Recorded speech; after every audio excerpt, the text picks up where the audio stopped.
kuat, tumbuh di lingkungan sehat, bersama guru yang hebat, penuh cinta dan bersahabat, mendidik dengan tulus, gunakan 7 jurus. Kenali potensi, kelola emosi, tumbuhkan resiliensi, jaga konsistensi dan jalin koneksi, membangun kolaborasi dan menata situasi. 7 jurus BK hebat, 7 jurus yang akan ku ingat. Assalamualaikum warahmatullahi wabarakatuh. Perkenalkan, nama saya Ibrahim Yusuf. Saya guru bimbingan dan konseling SMA Terpadu Darul Amal. Alhamdulillah, beberapa pekan lalu saya mendapatkan pelatihan fasilitator daerah tentang 7 jurus guru BK hebat. Setelah mendapatkan pelatihan, saya mengimplementasikan kegiatan di dalam pelatihan tersebut kepada murid-murid SMA Terpadu Darul Amal. Kemudian pada hari ini, insya Allah saya akan memberikan pengimbasan atau diseminasi kepada guru wali dan guru-guru mata pelajaran SMA Terpadu Darul Amal. Selamat menyaksikan. Baik, sebelum kita mulai, saya beri kesempatan untuk pimpinan kita menyampaikan sepatah dua patah kata untuk pelatihan kita pada hari ini. Mohon silakan untuk menyampaikan sambutannya. Assalamualaikum warahmatullahi wabarakatuh. Puji dan syukur mari kita panjatkan kehadirat Allah Subhanahu wa taala, salawat dan salam mari kita sampaikan kepada junjungan kita Nabi besar Muhammad sallallahu alaihi wasallam. Dewan pimpinan yang saya hormati, orang tua kita Pak Haji Memen, saya hormati dan rekan-rekan guru BK kita ya, ada Pak Im, ada Pak Ustadz Hikmat kemarin mengikuti kegiatan pelatihan ya. Hasil latihan menang 7 jurus. Intinya bagaimana kita sebagai guru mampu menjadi jembatan potensi anak dengan dunia nyata. Kadang-kadang kita di pendidikan itu kita menjauhkan apa yang kita ajarkan ke anak-anak, menjauhkan dengan realita. Nah, salah satunya juga nanti teman-teman guru BK ini akan menyampaikan tentang 7 potensi ya. Dari mulai mengenali potensi peserta didik, kemudian bagaimana mengelola emosi, kemudian apa itu resiliensi gitu ya, dan yang lainnya ya. Pada 5 untuk siswa, ada 2 untuk aspek sistem gitu ya, bagaimana kolaborasi, bagaimana mengenal situasi seperti itu. Ini juga nanti kegiatannya berkelanjutan, tidak hari ini, dan mungkin sampai ke 7 hari ini, tapi minimal sekarang gitu ya, ada secara highlight, secara menyeluruh, kemudian nanti akan difokuskan mana gelap. Itu saja dari saya ya, mari kita ikuti. Hari ini nama dan orang nama terus berkembang. Kalau kita mau berkembang, ulah bauan. Apapun yang baru kita terima, cari manfaatnya. Kalau itu memang bermanfaat bagi kita, laksanakan. Apalagi itu banyak kebaikannya untuk lembaga kita. Jangan sampai kita ada yang baru langsung ditolak gitu, enggak. Ya kita lihat dulu, apalagi kita sebagai lembaga pendidikan. Itu saja Bapak Ibu, mudah-mudahan kegiatan kita lancar. Terima kasih. Billahi taufiq wal hidayah. Wallahul muwaffiq ila aqwamit thoriq. Assalamualaikum warahmatullahi wabarakatuh. Diucapkan terima kasih kepada Ustaz Erkan yang sudah memberikan sambutan dan dukungannya untuk acara kita di siang hari ini. Baik, Bapak-bapak, Ibu semua, untuk persiapan waktu saya persilakan kepada Ustaz Izin untuk menyampaikan materi BK hari ini. Dan ini berkelanjutan, ya kan, tidak hanya hari ini.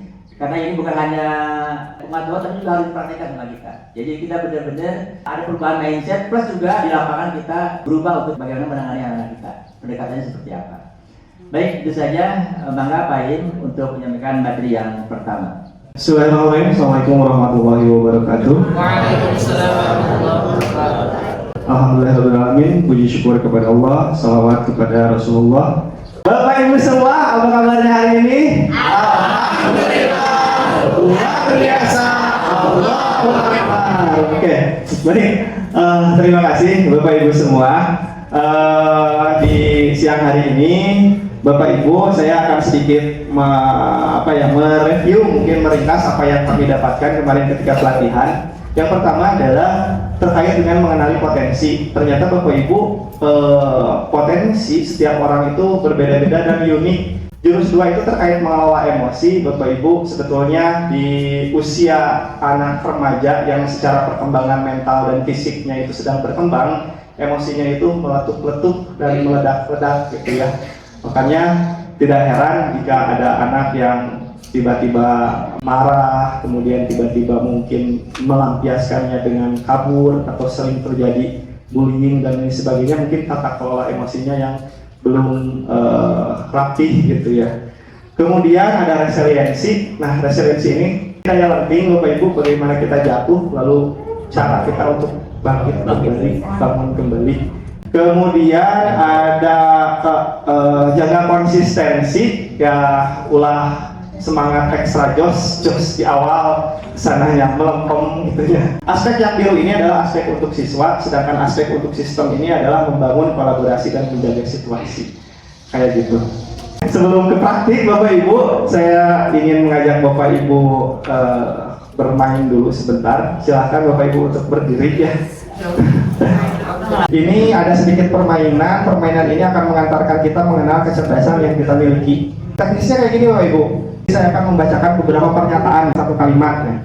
Nanti kalau misalkan Bapak Ibu merasa pernyataan itu sesuai dengan diri Bapak Ibu, maju satu langkah ya.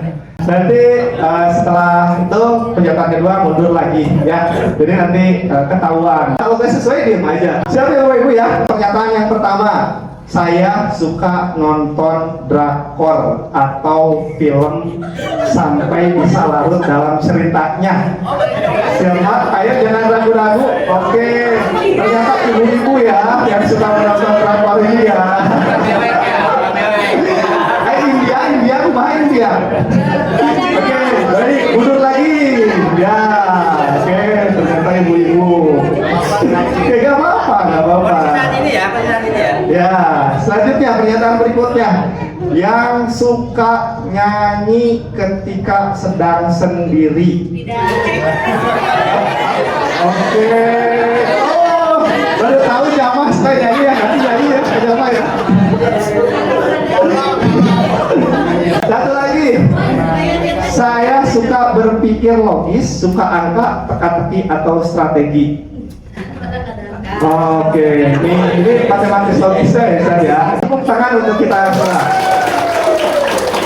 Oke, silahkan duduk kembali Bapak Ibu. Aduh, mohon maaf ini saya menyuruh Bapak Ibu semua berdiri ya. Bapak Ibu semua, permainan barusan itu adalah gambaran dari 8 jenis kecerdasan majemuk ya. Kayak tadi, misalkan yang suka nyanyi itu berarti kecerdasannya ke musikal kayak gitu. Bapak Ibu, saya ingin berbagi sedikit kepada Bapak Ibu terkait dengan materi yang saya dapatkan ketika pelatihan. Yang pertama adalah jurus 1, yaitu mengenali diri atau potensi diri. Jadi kenapa kita penting sekali untuk mengenal diri atau memahami siapa kita sebenarnya? Pertama, untuk mengetahui kelebihan dan kelemahan kita. Kalau kita tahu kelebihan kita, maka kita bisa untuk terus mengembangkannya. Kalau tahu kita kelemahan kita di mana, maka kita bisa melengkapinya seperti itu. Kemudian memahami cara berpikir kita atau merasakan dan bertindak. Nah, nanti ada tes gaya belajar. Tadi disinggung oleh Ustadz Hikmat bahwa gaya belajar itu ada 3. 1, kinestetik ya. 2, audio. Yang ketiga adalah visual. Tapi bukan berarti Bapak Ibu semua tidak punya tiga-tiganya. Punya, hanya salah satu yang dominannya yang mana gitu ya, gitu ya. Bapak Ibu bawa HP? Bawa ya, Bapak Ibu pendekar semua. Kita sekarang akan tes gaya belajar Bapak Ibu masing-masing. Silahkan buka Google, googling, nanti ketik aku pintar gaya belajar. Sudah muncul? Sudah muncul? Nah, sebentar. Nah, itu ada 1 menit ya Bapak Ibu, ini ke Indonesia anu memakai. Jadi ada waktu 1 menit biasanya untuk pengantri. Sebentar. Aku pintar kayak ini. Ya. Tes gaya belajar. Ya, tunggu, jangan di close, ditunggu saja 1 menit, nanti dia akan otomatis bisa. Beri 1 menitan ya. Nah, misalkan seperti ini. Nanti ditunggu 1 menit, baru akan keluar. Ada yang sudah bisa masuk? Oh udah ya Kak Jajang ya. Ya. Kalau yang sudah masuk Bapak Ibu tes gaya belajarnya silahkan dimulai saja. Saya berikan waktu untuk mengerjakan itu 10 menit. Ya, ikuti tes.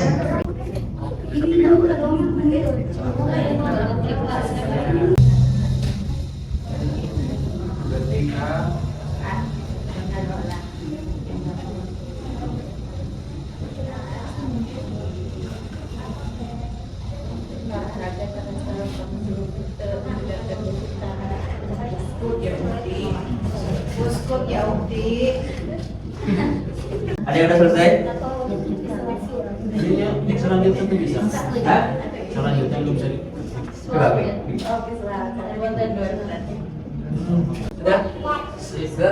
Udah? Mana aja kan? Apa gimana? Ada dulu. Estetik atau Oh, saya termasuk tipe KA. Sebentar San. Bisa. Baik, bisa di depan. Apa hasilnya? Enggak dibagikan pada rekan-rekan hasil gaya belajar Ustadz Irfan. Itu gaya belajarnya gimana?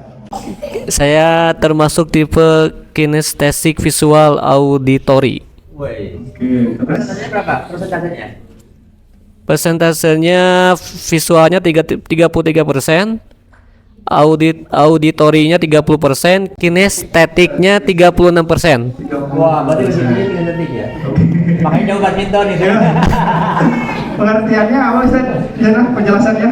Gaya belajar kamu cenderung lebih kuat pada gaya belajar kinestetik yang dapat belajar paling baik dengan berinteraksi atau mengalami hal-hal di sekitarnya. Kamu lebih cenderung mampu memahami dengan adanya keterlibatan langsung daripada mendengarkan ceramah atau membaca dari sebuah buku. Di sisi lain, kamu juga memiliki gaya belajar visual dan auditori yang akan lebih menunjang gaya belajar kamu agar lebih maksimal. Gaya belajar visual mampu menyerap informasi terkait dengan visual, warna, gambar, peta, diagram, dan belajar dari apa yang dilihat oleh mata. Sedangkan gaya belajar auditori adalah di mana seseorang lebih cepat menyerap informasi melalui apa yang ia dengarkan, yang memberikan penekanan kepada segala jenis bunyi dan kata, baik yang diciptakan maupun yang diingat. Oke, jadi sebetulnya kita ada tiga-tiganya ya Ustaz ya. Tapi tadi yang mendominasi itu yang gaya belajar Ustaz itu di kinestetik. Cuman kalau lihat persentasenya itu sekitar 30% ya Ustaz ya. Gak jauh beda ya. Tidak jauh berbeda, 30% itu hanya dominasi sedikit saja. Jadi tetap dalam strategi gaya belajarnya bisa menggunakan semua gaya belajar. Mangga sekarang perwakilan mangga dari ibu-ibu yang sudah selesai untuk menyampaikan hasilnya. Ibu-ibu siapa? Dari siapa? Oh iya, dari Mas Sulis. Hasilnya itu kecerdasannya kinestetik visual, kinestetiknya 50%, visualnya 36%, auditorinya hanya 13%. Jadi saya lebih mudah mempelajari hal-hal yang konkret gitu daripada hal yang abstrak gitu. Itu. Biar karaos ya Bu. Iya. Kalau penjelasannya sama dengan Ustadz Irfan, cuman persentasenya yang beda. Presentasinya ibu ya, ibu di kinestetiknya agak banyak. Harus sering gerak Bu, berarti. Nanti kalau ibu-ibu udah ada kegiatan agenda senam ya? Ada. Nah, itu seminggu sekali ya? Nah, nanti mas setiap hari dulu. Yang tadi membaca kartu siapa saja? Ustadz di depan, Bu Sulis, Bu Eka, sama Ustadz Kankan. Nah, kalau kemarin pas pelatihan, itu yang ngomong, guru yang ngomong, kita kasih emot hebat namanya. Emot hebat itu ngomong gimana? Jadi nanti Bapak Ibu semua, misalkan saya bilang kasih emot hebat buat Ustadz Irfan, wush. Nah, nanti semuanya kayak gini, pas wush, nanti Ustadz Irfannya harus berekspresi hebatnya kayak gimana? Boleh sambil dulu. Oke, kita coba ya. Baik, Bapak Ibu semua, kita kasih emot hebat buat Ustadz Irfan.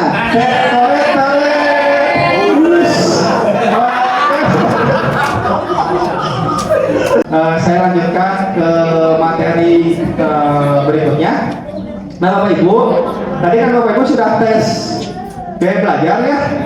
Nah, ini ada beberapa penjelasannya. Saya mulai dengan gaya belajar visual dulu nih yang Ustadz Kankan. Nah, Ustadz Kankan itu dengan gaya belajar visual yang cukup tinggi, dia akan lebih mudah mengingat informasi dalam bentuk gambar, grafik, warna, dan tulisan. Saat memahami pelajaran, cenderung membayangkan dalam pikirannya. Jadi kalau misalkan nanti Bapak Ibu kebetulan ada santrinya, siswanya, atau anaknya yang memiliki gaya belajar visual, maka karakternya akan seperti ini. Strategi yang bisa Bapak Ibu berikan kepada santri atau siswa yang memiliki gaya belajar ini, nanti bisa menggunakan gambar, peta konsep, atau video infografik. Nah, selanjutnya nanti yang gaya auditory. Nah, ini kan lebih pada bagaimana kemampuan atau gaya belajar dalam hal kecepatannya yang mendengar ya. Ini akan lebih cepat paham jika informasi disampaikan secara lisan. Jadi kalau informasinya lisan, instruksi langsung, itu cepat paham. Banyak ya yang auditory-nya sedikit. Nah, sepertinya santri-santri juga banyak yang sedikit juga ya.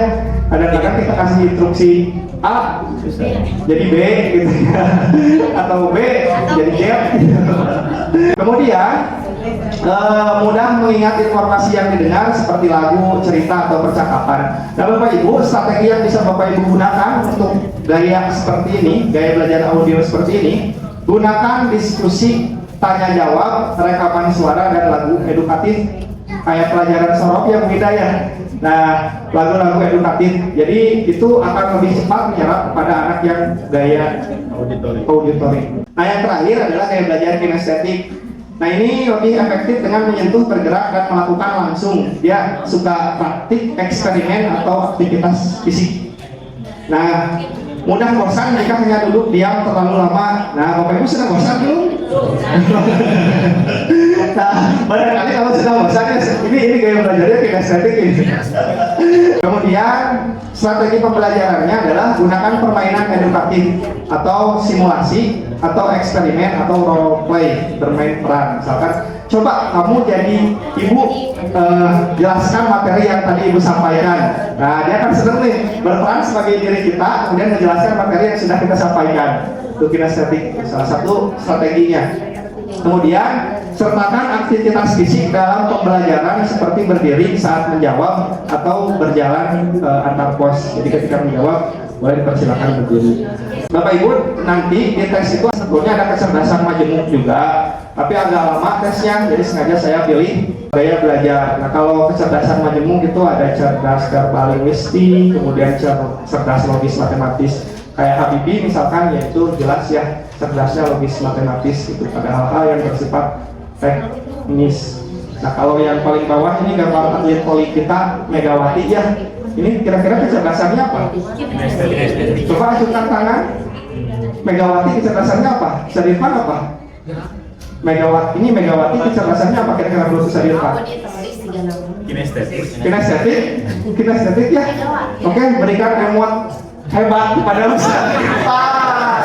Emot hebat untuk Ustaz Irfan. Torek.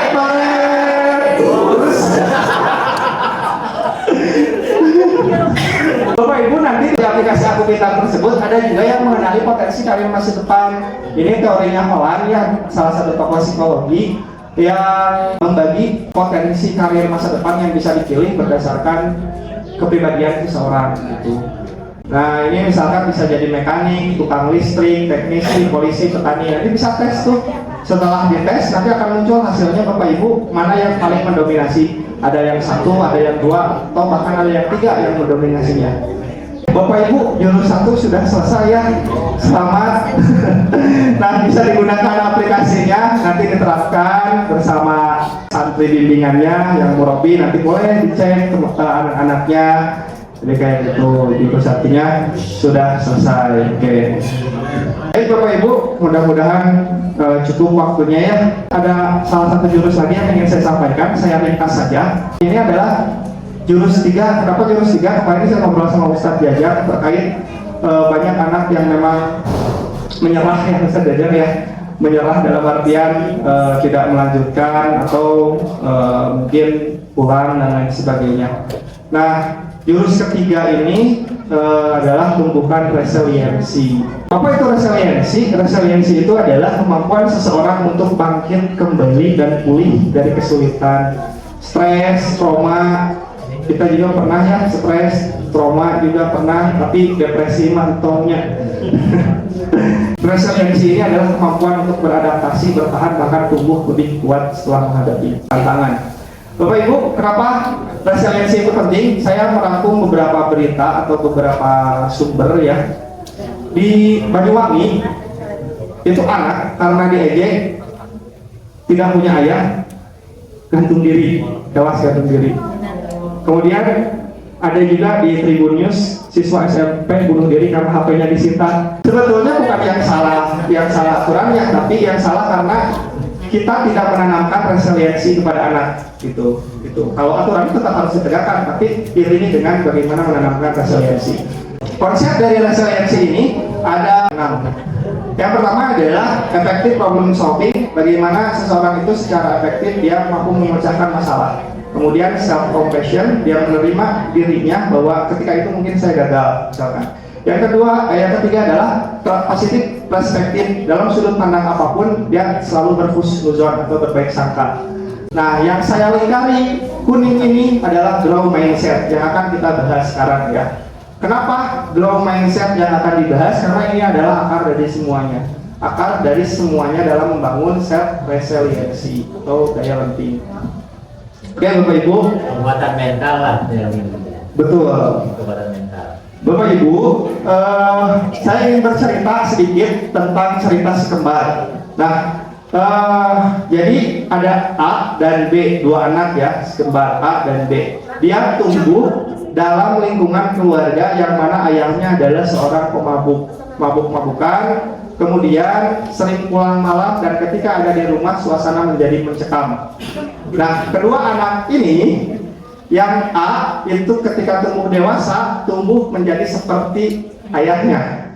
Yang B itu tumbuh justru menjadi orang yang berhasil dan sukses, berkebalikan seperti ayahnya.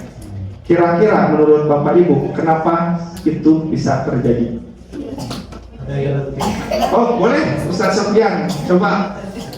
Mungkin cara menyimpulkan permasalahan dan menyikapi permasalahannya berbeda. Kalau yang satu dia melihat bagaimana sikap ayah sebagai panutannya dan itu akan berdampak kepada kejiwaan anaknya karena memang membekas di dalam pikiran. Terus yang satu lagi bukan artian tidak membekas, tetapi mungkin dia berpikir kebalikan dari apa yang terjadi. Kalau misalkan dibahas tentang sekarang desiliensi mungkin itu. Jadi timbal balik untuk berubah sesuatu hal yang buruk menjadi lebih baik gitu. Itu mungkin. Baik, kita berikan emot. Kita berikan emot hebat buat Ustaz Sofyan.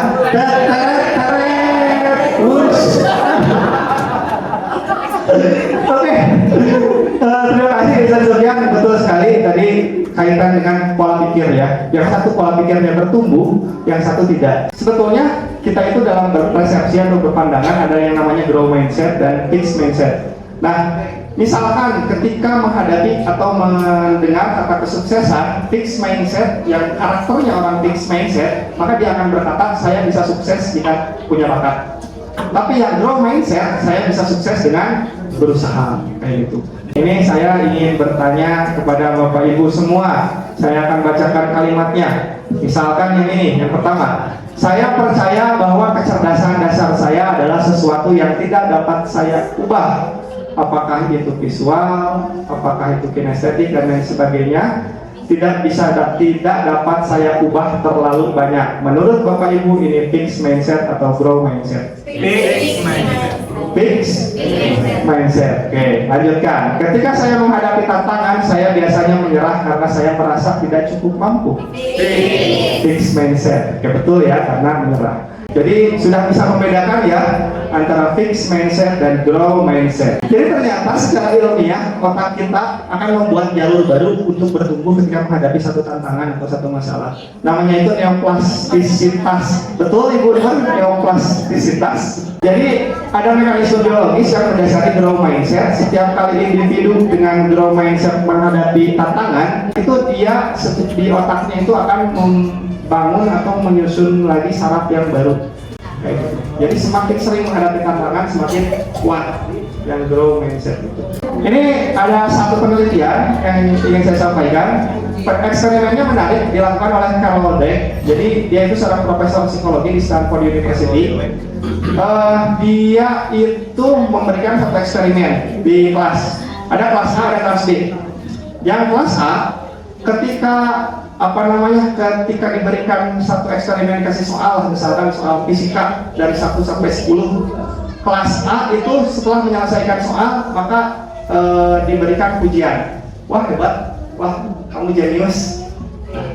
Kalau yang B setelah menyelesaikan soal itu tidak diberikan dengan pujian yang sama, tapi diberikan dukungan. Wah, kamu mendapatkan nilai seperti ini pasti atas usaha dan belajar semalaman ya. Dua-duanya adalah kata-kata positif, tapi yang membedakan adalah yang pertama dipuji, yang kedua adalah diberikan dukungan atau dorongan. Apa yang terjadi? Yang terjadi adalah ketika dua kelas ini diberikan tantangan baru, oke, ibu kasih 10 soal fisika lagi yang lebih sulit. Yang A itu menjawab, enggak bu, cukup aja. Kalau yang B, boleh bu, saya coba lagi. Nah, kenapa bisa seperti itu? Karena ketika dipuji orang cenderung untuk merasa cari aman. Jadi puas lah, udah cukup sih itu ya, puas. Tapi kalau yang B, karena diberikan dukungan, dia akan terus berusaha. Kira-kira apa yang membedakan pujian dan dukungan? Pujian itu fokus pada hasil, dukungan itu fokus pada proses. Pada akhirnya saya ingin berbagi kepada Bapak Ibu bagaimana kita membantu anak untuk beresiliensi dengan rumus Burger. Revitatif ya. Jadi rumus Burger itu bagaimana? Ada apresiasi, ada koreksi, ada apresiasi lagi. Gitu. Nah, contoh kalimatnya misalkan seperti ini. Oke, misalkan Bapak apresiasi kamu sudah mengerahkan upaya terbaik kamu. Itu apresiasi di awal. Kemudian di tengahnya kita kasih koreksi. Bagaimana agar kamu bisa mengurangi waktu nonton dan mengalokasikan lebih banyak waktu untuk latihan.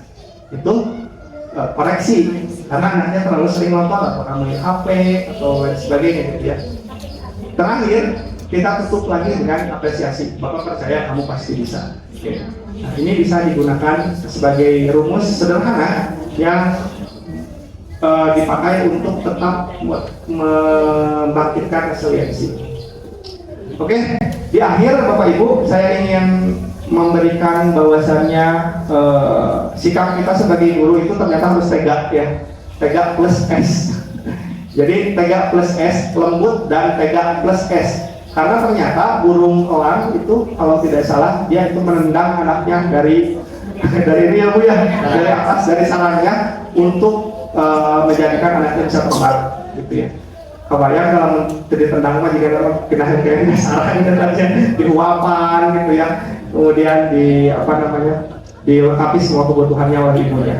Ya, rumusnya seperti ini Bapak Ibu. Ketika Bapak Ibu semua bersikap tegas tapi tidak lembut, maka apa yang terjadi? Orang tua itu akan menjadi subjek, anak menjadi objek. Akhirnya orang tua yang menang tapi anak kalah. Bapak Ibu merasa Bapak Ibu tegas, Bapak Ibu merasa Bapak Ibu menang, benar, tapi percayalah bahwa anak Bapak Ibu ketika itu merasakan bahwasannya dia kalah. Jadi gimana tuh? Tegas tapi lembut.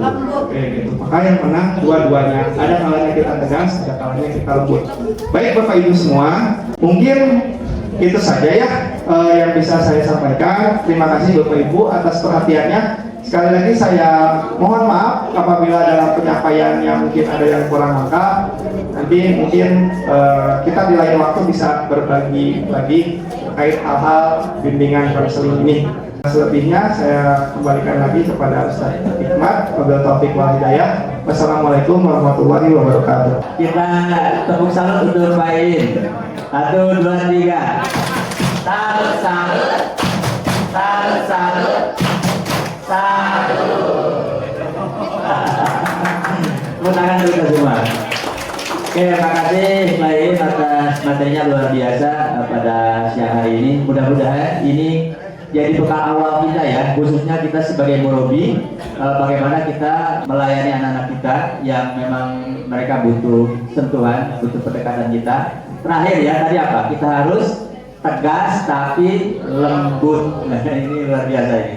Tegas tapi lembut ya.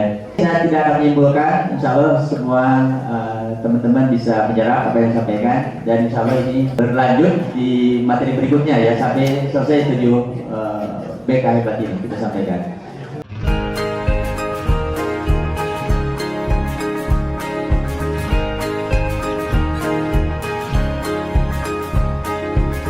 Murid mandiri dan kuat, tumbuh di lingkungan sehat, bersama guru yang hebat, penuh cinta dan bersahabat, mendidik dengan tulus, gunakan 7 jurus. Kenali potensi, kelola emosi, tumbuhkan resiliensi, jaga konsistensi dan jalin koneksi, membangun kolaborasi dan menata situasi. 7 jurus BK hebat, 7 jurus